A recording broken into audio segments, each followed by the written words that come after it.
Saudara-saudari yang terkasih dalam Kristus, salam jumpa kembali dalam serial Belajar Mudah Alkitab.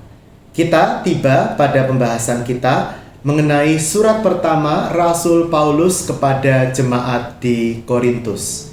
Menilik sejarahnya, menurut sebuah sumber yang saya baca, Korintus adalah salah satu kota Yunani yang sangat penting, di mana diperkirakan penduduknya mencapai 500.000 jiwa.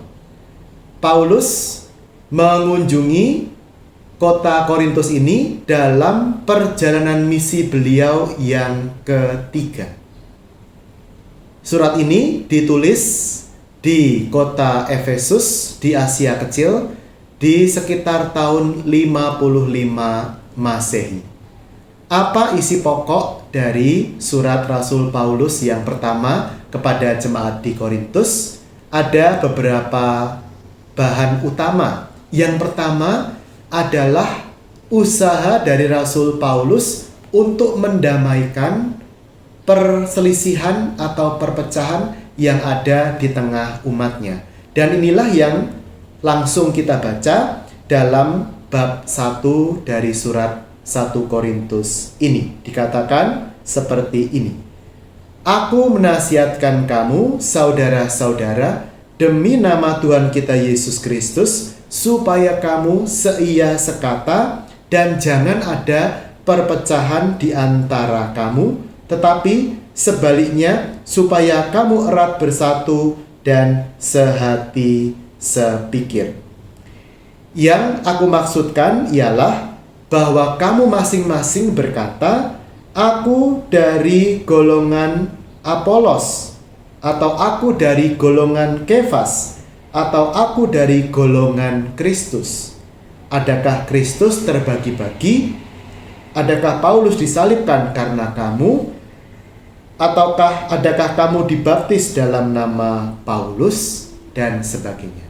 Jadi jemaat Korintus itu menghadapi perselisihan karena ada paling tidak ada 3 kelompok yang disebutkan di sana.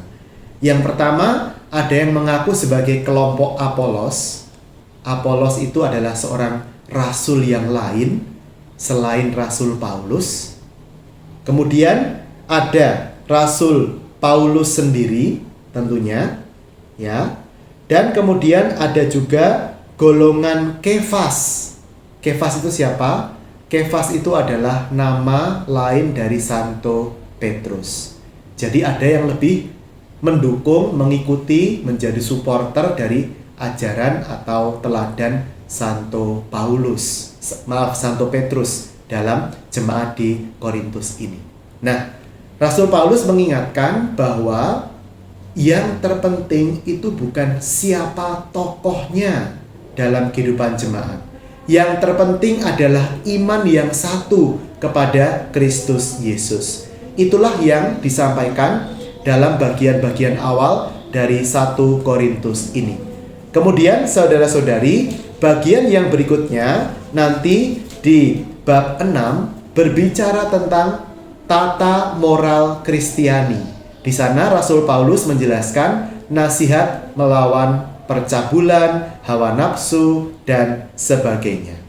Kemudian di bab 8 nanti, Paulus akan menjelaskan tentang tata cara menghadapi persembahan berhala yang pada saat itu marak di kota Korintus.